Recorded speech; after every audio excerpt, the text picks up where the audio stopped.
Bon, regardons ensemble maintenant le processus d'évaluation des apprentissages de plus près. Donc, on a un schéma ici qui nous montre un petit peu la dynamique. On va aller regarder ensemble chacune des informations, puis on va revenir au schéma là, pour pouvoir vous donner une meilleure idée de comment tout ça peut cheminer là, puis être planifié. Donc, on a une situation d'apprentissage et d'évaluation, SAE. Ici, il faut savoir qu'il y a l'intention de l'enseignante avec l'étape de la planification de l'évaluation, parce qu'on parle toujours d'une planification à rebours, donc on planifie l'évaluation. On va aller chercher une prise d'information suivie d'une consignation d'informations, donc par triangulation des traces. Ça va nous amener à faire une rétroaction à l'élève qui va l'amener à une régulation. Ça va aussi nous amener vers une analyse et interprétation de l'information pour pouvoir porter un jugement. Jugement à savoir si on est prêt à aller plus loin ou non. On pourrait, au moment du jugement, en fait, est fortement conseillé de revenir à la rétroaction, qui va aussi amener l'élève, en fait, à retourner dans le processus comme ça ici.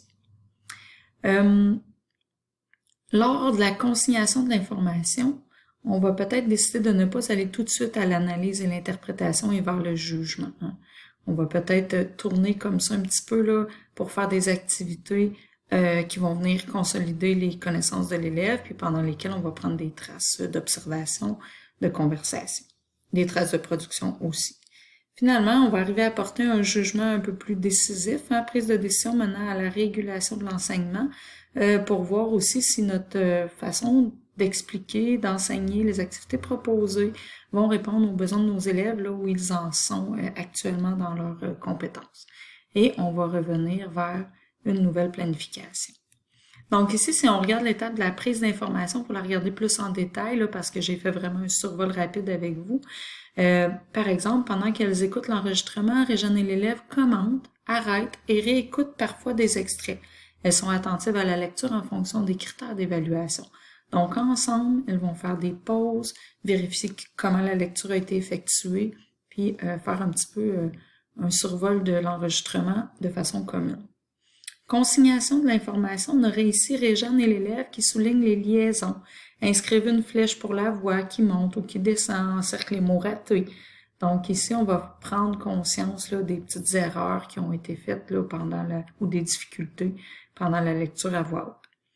Ensuite, on aurait l'étape de l'analyse et de l'interprétation de l'information. Donc ici, Réjeanne nous explique son processus d'analyse. Par exemple, je suis en train de me demander, est-ce que je lui indique que c'est à retravailler?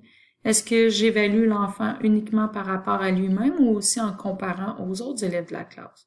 Est-ce que je me positionne aussi en fonction de ce qu'on a travaillé, là où je pense que les enfants devraient être capables d'arriver à ce temps-ci de l'année? Oui, je garde toujours en tête la référence de ce qui est attendu. Alors, moi, je me questionnais. Est-ce que moi, je suis d'accord avec le jaune qu'elle se met? Parce qu'elle va mettre un code de couleur comme on a discuté dans la vidéo précédente.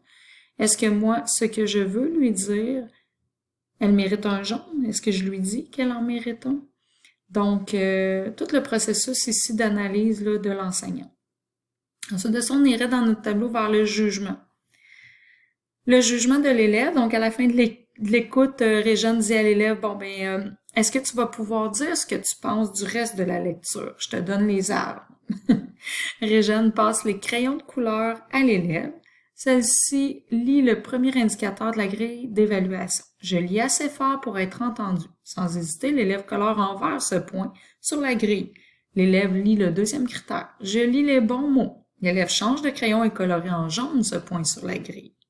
Donc ici, tu as l'élève qui porte son propre jugement là, et ça va venir confirmer ou infirmer l'analyse que l'enseignante avait fait au préalable de façon interne là, dans son esprit. Ensuite, régulation interne chez l'élève, mais l'élève détermine que son prochain défi sera « je lis les bons mots ». Donc, Réjeanne confirme ce choix qu'elle trouve judicieux finalement. Voilà. Donc, on a un bel exemple de comment ça peut se déployer tout ça un peu plus concrètement. Puis, si on regarde ici, dans notre recherche, parce qu'on fait toujours avec le lien avec la recherche qui a été effectuée, l'analyse et l'interprétation auxquelles se livre Réjeanne témoignent bien de la complexité de ces actions mentales qui caractérisent l'enseignement et auxquelles l'observateur externe n'a pas accès. Il y a beaucoup de réflexion qui se fait de façon interne, autant chez l'élève que chez l'enseignant. Dans l'exemple de Réjeanne, la complexité semble liée au fait que l'enseignant doit à la fois évaluer l'apprentissage de l'élève en fonction de critères établis et la guider dans le développement de sa capacité à s'auto-évaluer. Donc, pour l'enseignante, le défi consiste à donner la priorité aux critères d'évaluation, même si un certain nombre de paramètres, bien mis en évidence dans l'exemple ci-dessus, alimentent sa réflexion. Par exemple, les normes du groupe, le progrès de l'élève. D'autres propos d'enseignante nous révèlent aussi toute la dimension affective qui doit être prise en compte dans le processus d'évaluation.